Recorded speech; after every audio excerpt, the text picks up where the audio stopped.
February 26, 1991.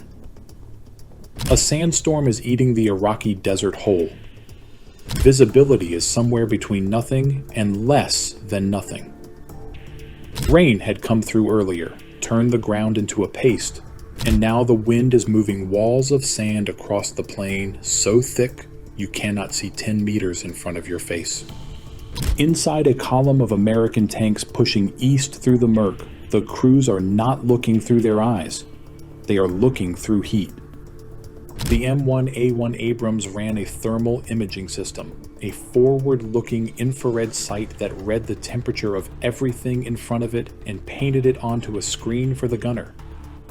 Warm things glowed, cold things went dark. Metal that had been sitting in the desert sun glowed differently to metal that had been running an engine. You could not hide from it. Not behind smoke, not behind rain, not behind a sandstorm. The laws of thermodynamics do not have an off switch. Captain H.R. McMaster was commanding the lead tank of Eagle Troop 2nd Armored Cavalry Regiment, rolling east along a grid coordinate line the crews had started calling 73 Easting, because the desert out there had no names for anything, just numbers on a GPS receiver. McMaster's tank had a nickname painted on it: Mad Max.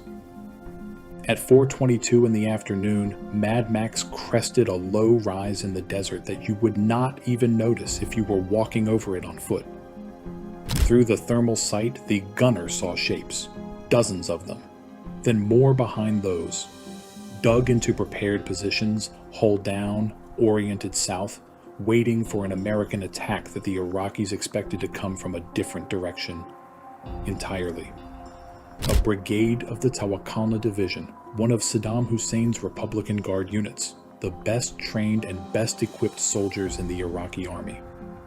T-72 tanks sitting in fighting positions. BMP infantry carriers, trucks, artillery, a full defensive line. They had not seen Eagle Troop coming, not even slightly. McMaster's gunner opened fire. 3 T-72s were destroyed in 8 seconds. What followed was 23 minutes of combat that military historians would spend the next 3 decades trying to adequately describe. Eagle Troop had 9 Abrams tanks and 12 Bradleys. The Tawakkalna Brigade had somewhere around 200 armored vehicles and had been given weeks to prepare their ground. At the end of those 23 minutes, the American force had destroyed over 50 tanks and dozens of other vehicles and had taken no losses of their own, with the only notable damage being 1 Abrams that had driven over a mine. The number sounds impossible until you understand the geometry. The Abrams was engaging from ranges where the T-72s could not shoot back. Eagle Troop was not fighting a battle. It was conducting a cull from beyond the horizon. About 250 Iraqi soldiers surrendered to Eagle Troop alone. The battle was described afterwards by one participant as the last great tank battle of the 20th century. It probably was. And it was less a battle than an education. A brutal, one-sided lesson in what happens when 2 machines built on fundamentally different philosophies meet each other in an open desert. But to understand why that fight went the way it did, you have to go back much further than 1991.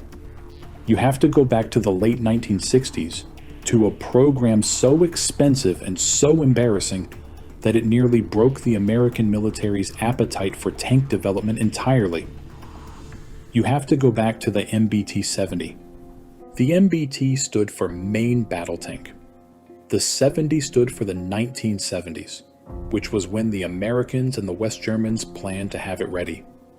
The joint program between Washington and Bonn had been signed in August 1963, born out of a conviction on both sides of the Atlantic that the next generation of Soviet armor was going to make the M60 Patton and the Leopard 1 obsolete before the decade was out.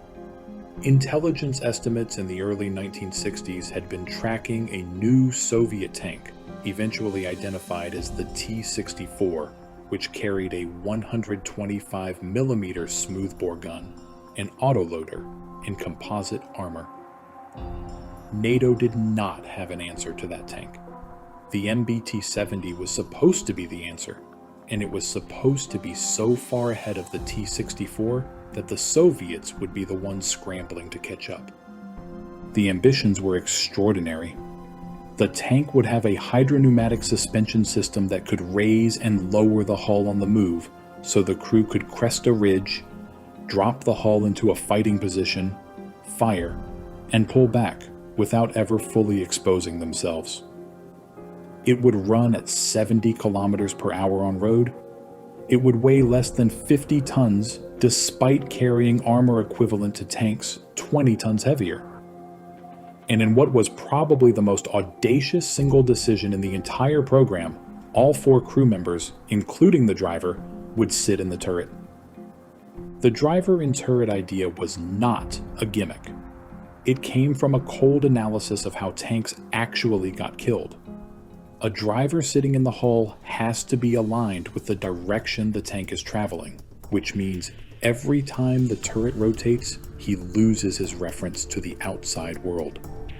Putting him in the turret in a gyroscopically stabilized capsule that counter-rotated against the turret's movement so he always faced forward regardless of where the gun was pointing, solved that problem. It also allowed the hull to be shorter and lower because you no longer needed a driver's compartment up front. The silhouette dropped. The armor savings went into the turret, which was where tanks actually got hit. On paper, it was brilliant. In practice, the counter-rotating driver capsule made test crews violently motion sick. The commander and gunner, looking through stabilized optics, had the same problem. The program spent years trying to tune the gyros and the visual references and never fully solved it. Some crews adapted. Others could not physically complete a training exercise without needing to climb out of the hatch. Then there was the gun. The MBT-70 was going to carry the XM-150, a 152mm weapon that could fire both conventional rounds and the Shalala anti-tank guided missile from the same barrel. The Shalala had already been fielded on the M551 Sheridan light tank and the M60A2, and the experience on both platforms had been miserable. The missile's electronics were fragile. The conventional rounds used a combustible cartridge case that left smoldering residue in the breech, which occasionally cooked off the next round. The gun launcher's bore was too short and too wide to be efficient as a conventional cannon, so when you fired a standard shell, you got mediocre accuracy. And when you fired a missile, you got a weapon that cost as much as a small car and took the gunner's full attention for the entire flight time. The MBT-70 was going to inherit every one of these problems and scale them up. The deeper problem was not any single system. The deeper problem was that the Americans and the Germans were building 2 different tanks and calling it one. The Americans wanted the Shalala because they had already committed to it across multiple platforms. The Germans thought it was a fantasy and wanted a clean 120mm smoothbore. The Americans wanted the gun in inches. The Germans wanted it in millimeters. The Americans specified fasteners and imperial threads. The Germans specified them in metric. Every bolt, every diameter, every tolerance had to be negotiated in a committee that met in Detroit and Augsburg and produced paperwork in 2 languages that did not always agree with each other. The Germans wanted a diesel engine because diesel was what the Bundeswehr ran on and what German industry knew how to build. The Americans pushed for a variable compression multi-fuel engine built by Continental, which looked promising on paper and spent most of its testing life in pieces on a workshop floor. When the variable compression engine was quietly shelved, the Americans fell back on a more conventional diesel. But by then, the Germans had lost patience with the entire program. Every disagreement added weight, added cost, added months. The suspension that was supposed to save weight gained weight because the hydraulics had to be beefed up. The turret that was supposed to be compact grew because the electronics for the gun launcher needed more volume than projected. The target weight of 46 tons crept past 50, then past 55, on its way somewhere neither government wanted to go. The project's engineers had initially expected costs of around $80 million for the development program. By 1969, the Pentagon was telling Congress the figure had passed $200 million. By the time the program collapsed, the price for 14 pilot vehicles had risen to more than $303 million, which in the money of the day was enough to buy an entire division's worth of M60 Pattons and have change left over. The unit cost projections for the production tank were approaching $1 million apiece, 5 times what an M60 cost, at a time when the Vietnam War was consuming the defense budget and Congress was in no mood to underwrite a science project. The Germans pulled out first. They had been building a parallel backup design all along, a more conservative tank called the Keiler that used proven technology and no driver and turret nonsense. They took what they had learned from the joint program, discarded the parts that did not work, kept the parts that did, and rolled the lessons into what eventually became the Leopard 2. That tank entered German service in 1979 and is still in frontline use today, 4.5 decades later. The Germans came out of the MBT-70 wreckage with a winner. The Americans came out with nothing. Congress was furious. Hearings were held. Program managers were called to testify about cost overruns and schedule slippage and the basic question of why the richest country on Earth could not build a tank.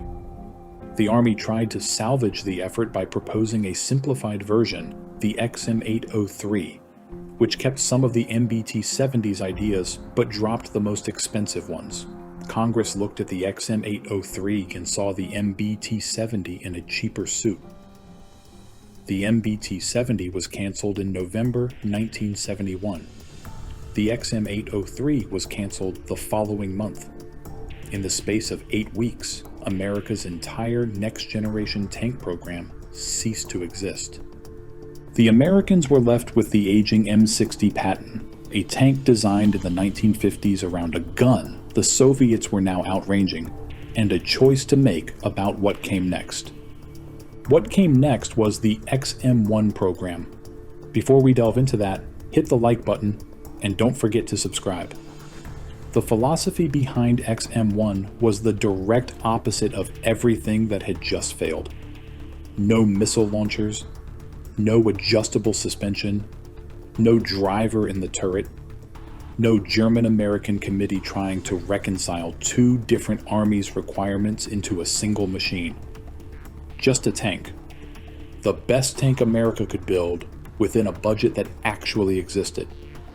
Chrysler won the contract, and the first production M1 tank rolled out of the Lima Army Tank Plant in Ohio in February 1980, named after General Creighton Abrams, a man Patton himself had once called perhaps a better tank commander than himself, a man who had died in 1974 and never got to see what bore his name.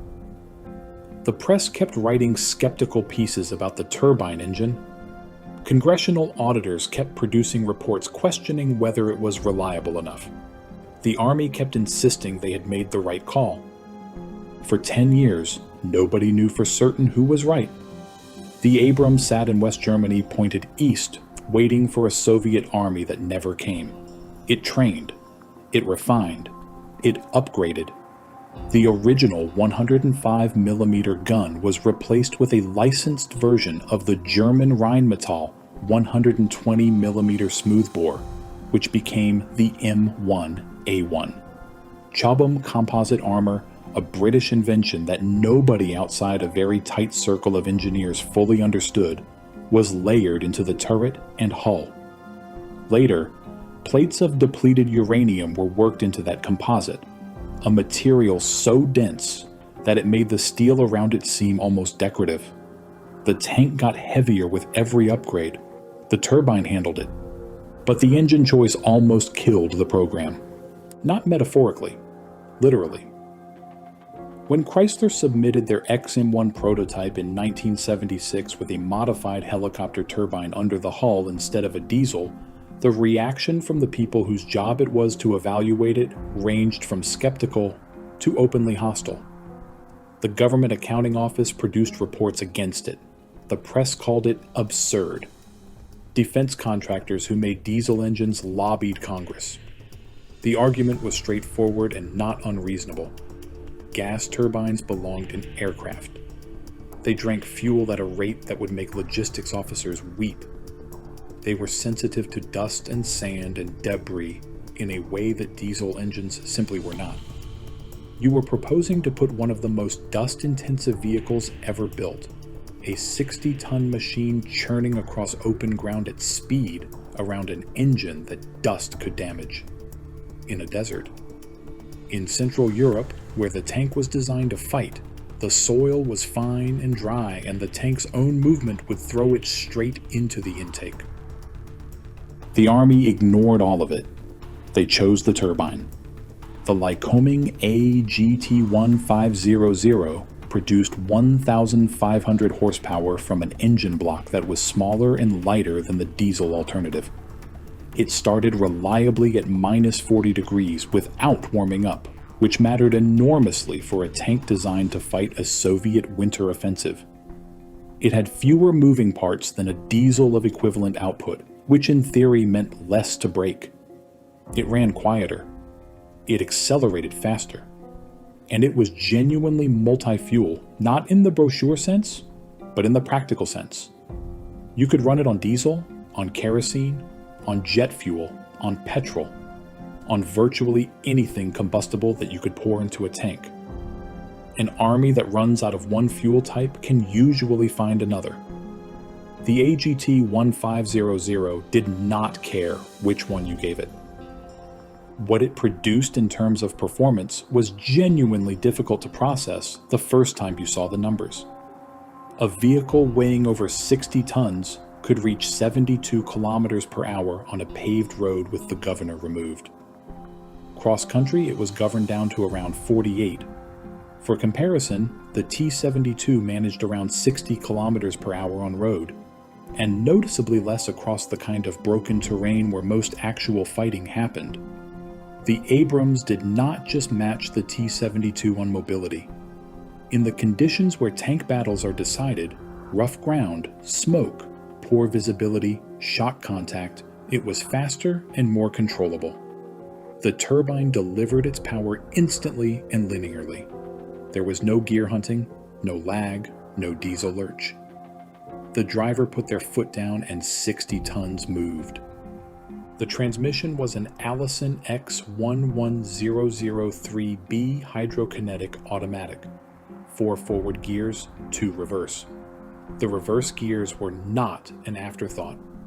American doctrine had learned from studying tank combat extensively that a tank which can retreat quickly without turning its back to the enemy survives engagements that other tanks do not.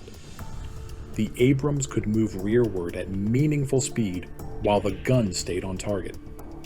It could fire, pull back behind a ridge, move laterally, reappear at a different angle, and fire again. The tank was designed to fight like a boxer, not like a brawler. Then there was the armor, and the armor is where the engineering becomes genuinely strange. The M1A1 carried the M256, a 120mm smoothbore cannon licensed from Rheinmetall in Germany. Smoothbore means no rifling cut into the barrel. Rifling spines a projectile to stabilize it in flight, which works well for slower shells, but a kinetic energy penetrator does not want to spin. It wants to travel in a perfectly straight line, at a speed that makes the word fast feel inadequate, and hit a precise point on a precise surface. Spinning works against that. The smoothbore lets the round leave clean. The primary round was the M829A1. Crews called it the Silver Bullet. It was a dart of depleted uranium, roughly the diameter of a thick marker pen and about as long as your forearm, wrapped in a sabot sleeve that fell away after leaving the muzzle. The rod traveled at 1,575 meters per second. What depleted uranium does on impact is the part that sounds invented. It does not simply punch through armor, it self-sharpens. The tip heats and erodes as it penetrates, continuously reforming into a point, boring through steel the way a drill bit bores through wood, except in microseconds, depositing a spray of burning fragments into whatever space it has just entered. Inside a tank, that space is occupied by fuel, ammunition, and people. The Abrams turret was not designed to be thick. It was designed to be intelligent. When the M1A1 variant introduced depleted uranium mesh into the composite package, the armor stopped being merely excellent and became something closer to absolute within the threat environment it was designed for. Depleted uranium has a density of around 19 grams per cubic centimeter. Steel sits at around 7.8. Lead is around 11. Uranium is nearly 2.5 times denser than steel, and when you weave it into a composite matrix behind ceramics, the combination produces an armor that an Iraqi T-72 firing its best available ammunition, rounds considered obsolete by the Soviet Army since 1973, simply could not penetrate at any combat range. The T-72 would have needed to close to within 1,800 meters to have a theoretical chance of damaging an Abrams. The Abrams was already killing T-72s at over 3,000 meters. Between those two numbers sits a corridor 1,200 meters wide, and inside that corridor, an Iraqi tank was a target with no way to fight back. It had to cross that ground under fire from a gun it could not see, fired by a crew it could not locate, guided by a thermal sight that turned darkness and sandstorm into broad daylight. 1,200 meters. That is the entire story of Desert Storm measured in distance. The Iraqi tank never crossed it. There was one more layer to the Abrams armor philosophy that rarely gets discussed. The crew capsule. The 4 men inside the tank, commander, gunner, loader, and driver, were separated from their own ammunition by an armored bulkhead. The rounds were stored in the turret bustle at the rear, behind blast-proof panels designed to fail outward. If the ammunition detonated, and ammunition can always detonate, the explosion would vent upward through blow-off panels in the turret roof, away from the crew. The tank might be destroyed. The people inside it might survive. This was not an accident. It was a deliberate philosophical choice embedded in the design from the beginning. American engineers had looked at what happened to tank crews throughout the Second World War in Korea and decided that survivability was not just about keeping the tank in the fight. It was about keeping the human beings alive when the tank lost. You design for the moment your armor fails, not only for the moment it holds. The T-72 made the opposite choice. The autoloader carousel sat at the base of the turret, surrounded by propellant charges in a ring. It was compact. It was effective. It eliminated a crew member and kept the silhouette low. And when a penetrating round reached it, the propellant charges lit in sequence, and the turret left the hull on a column of fire. Not sometimes. Reliably. Consistently. The desert outside Basra, after the ground offensive ended, was scattered with Soviet turrets lying beside their hulls, like something had simply decided they were no longer needed. The numbers from Desert Storm arrived in newsrooms before the dust had settled. In 4 days of ground combat, coalition forces had destroyed over 3,000 Iraqi armored vehicles. The Iraqi army had ceased to exist as a functional fighting force. Of the roughly 1,800 M1A1 Abrams tanks committed to the theater, none were destroyed by enemy fire. 23 were damaged or destroyed in total, 7 by friendly fire, 2 intentionally demolished to prevent capture. Every single loss that could be attributed to the enemy was a mine, a missile from a friendly aircraft, or circumstances that had nothing to do with Iraqi tanks shooting at them and winning. No American tank crewmen died from enemy fire during the Gulf War. Not one. Read that against the landscape those crews drove through. A desert scattered with Soviet turrets lying beside their hulls, torn off by the internal detonations the autoloader carousel had made inevitable. Two philosophies, written in steel, settled in sand. One said, protect the machine at all costs. The other said, protect the people inside it, even from the machine's own ammunition. The turrets lying in the dirt were the answer to that argument. The military analysts started with the kill ratios and ended up somewhere they had not expected to be. The Cold War had run on the assumption of rough parity, not equality, but a functional balance. Soviet tanks were cheaper and faster to build. NATO tanks were more capable individually. War games played at NATO headquarters through the 1970s and 1980s generally suggested a determined Soviet armored thrust into Western Europe would eventually succeed through mass, and that the individual quality advantage of the Abrams was real, but bounded. Nobody had seriously modeled what happened when the gap turned out to be this large. What Desert Storm revealed was that the gap was not a gap, it was a chasm. And it had been sitting there the whole time, invisible inside simulations that had never been tested against reality. Then the Soviet Union collapsed, and the full picture emerged. American and German analysts examined actual Soviet specification T-72s, not the export versions, not the downgraded machines built for sale to countries like Iraq, the real ones. A U.S. Army spokesperson acknowledged that the myth of Soviet inferiority had been perpetuated by the failure of downgraded export tanks in the Gulf Wars, and that if a NATO-Warsaw Pact confrontation had erupted in Europe, the Soviets would have had parity, or perhaps even superiority in armor. The real T-72B with its full armor package and proper ammunition was a serious machine. Serious enough that the result in the desert could not be read as a straightforward verdict on Soviet engineering. It was a verdict on what happens when you send an army into battle with equipment that has been quietly hollowed out, running ammunition its own designers had retired 2 decades earlier, against a crew that could see it coming from 3 kilometers away in the dark. The Abrams had won the fight it was given. Whether it would have won the fight it was designed for remained, thankfully, a question history never needed to answer. What it proved without ambiguity was the thing the program's architects had argued for since the wreckage of the MBT-70. That survivability was not a luxury. That the blow-off panels and the armored bulkhead in the crew capsule were not weight penalties to be tolerated. They were the point.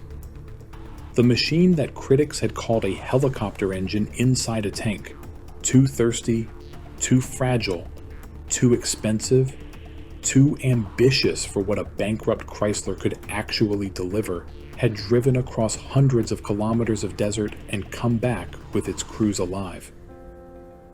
The turbine worked. The composite armor worked. The thermal sight worked. The philosophy worked. And in the end, that is what the Abrams actually is.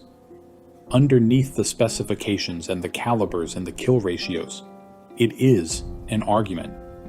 An argument that began in the humiliation of a canceled joint program and a string of press reports calling it an Edsel with a jet engine that ran through a decade of training exercises in the California desert that arrived fully formed in Kuwait in February 1991 and was settled in 4 days.